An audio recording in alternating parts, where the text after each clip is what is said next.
Hello, అందరికీ నమస్తే. ఇంతమందిని ఇక్కడ ఒక్క చోట చూడడం చాలా చాలా ఆనందంగా ఉంది. గవర్నమెంట్ని విమర్శిస్తూ ఏదైనా వీడియో చేసినప్పుడు దాని కింద వచ్చే నెగిటివ్ కామెంట్స్ చూసి నాకు చాలా బాధగా అనిపించేది. ఎందుకు ఇన్ని నెగిటివ్ కామెంట్స్ వస్తున్నాయి, మనం క్వశ్చన్ చేస్తే మనకు తోడు ఎవరూ లేరా అని చెప్పి. ఇప్పుడు ఇక్కడ ప్రౌడ్గా చెప్తున్నాను, మీరు ఇంతమంది ఉన్నారు.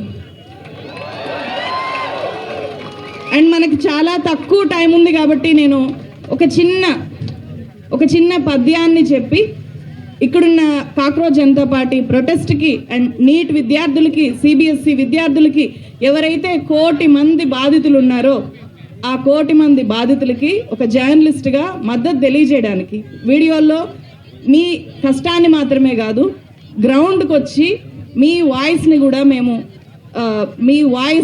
మేము ప్రతిధ్వనించడానికి ఇక్కడికి వచ్చాము అని చెప్పడానికి ఒక చిన్న పద్యం ద్వారా నేను చెప్పాలి అనుకుంటున్నాను. బలవంతుడ నాకేమని పలువురితో నిగ్రహించి బలుకుట మేల, బలవంతమైన సర్పము చలిచీమల చేత జిక్కి, బలవంతమైన సర్పము చలిచీమల చేత జిక్కి చావద సుమతి. ఈరోజు కాక్రోచ్లు అంటున్నారు. కాక్రోచ్లు ఏం చేస్తాయి?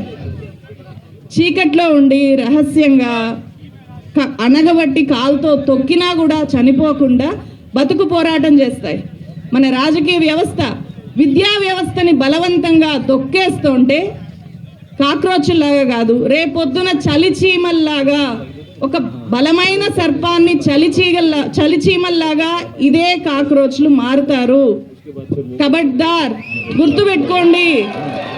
వీళ్ళందరూ చలిచీమల్లాగా కమ్ముకొని వస్తున్నారు. ఈ వాయిస్లు బలపడతాయి. మనం ప్రజాప్రతినిధులు అంటాము.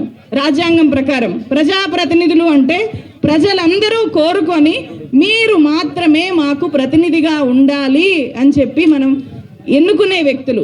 అందరం బయటకు వచ్చి మీరు విద్యాశాఖ మంత్రిగా మాకు వద్దు, మీరు ఫెయిల్ అయ్యారు, రిజైన్ చేయండి, మీరు ధర్మేంద్ర ప్రసాద్ కాదు అధర్మేంద్ర ప్రధాన్, ధర్మేంద్ర ప్రధాన్ కాదు అధర్మేంద్ర ప్రధాన్ అని చెప్పి కోట్లాది మంది ఈరోజు డిమాండ్ చేస్తున్నా కూడా హాయిగా చీమ కుట్టినట్టు కూడా లేకుండా ఉన్నారు అంటే అది నేషన్స్ షేమ్.